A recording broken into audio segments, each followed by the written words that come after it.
Hi అండి. అందరికీ నాగుల చవితి శుభాకాంక్షలు. అందరూ పుట్టలో పాలైతే పోసారా? మేము కూడా పాలు పోయడానికి రెడీ అవుతున్నాం అనమాట. అసలు ఈరోజైతే 3కి లేచాను. ఇంక అప్పుడు లెగిస్తేనే కానీ పనులు అవ్వలా. స్వామికి నైవేద్యం, టిఫిన్, తర్వాత ఇంట్లో పూజ అన్నీ రెడీ చేసుకొని ఇంకా పుట్ట దగ్గరికి వెళ్ళడానికి అన్నీ రెడీ చేసుకున్నా.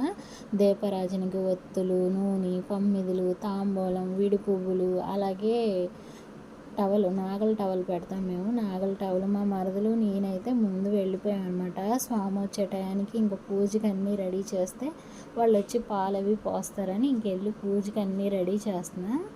పావు తక్కువ 6 అయిందండి టైం. అప్పుడే ఎంత జనం ఉన్నారో చూసారా? ఎందుకంటే వర్కింగ్ డేస్ కదా, అందరికీ పిల్లలు స్కూల్కి జాబులకి వెళ్ళే వాళ్ళు.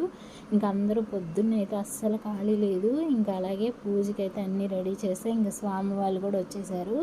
ఇంకొకళ్ళు వచ్చి పిల్లలు అందరూ పాలు పోసారు. పాలు, గుడ్డు, పసుపు, కుంకుమ అన్నీ వేసి చక్కగా పిల్లలందరితో పోపించాను అనమాట. అందరూ పోసిన తర్వాత నేను కూడా చక్కగా దేవుడికి హారతి ఇచ్చేసి పూజ అయితే చాలా బాగా చేసుకున్నా. మనస్ఫూర్తిగా అనిపించింది. ఇంకా పూజ అయిపోయిన తర్వాత అక్కడే ఆంజనేయ సంగుడిలోనే పుట్ట. ఇంకా అక్కడ ఆంజనేయ సంగుడిలో అయితే దండం పెట్టేసుకొని అందరం ఒక్కసేపు అయితే ఇక్కడ కూర్చున్నాం. మా చిన్నోడైతే బాంబులు తెచ్చి ఇక్కడ బాంబులు అయితే కాల్చాడు.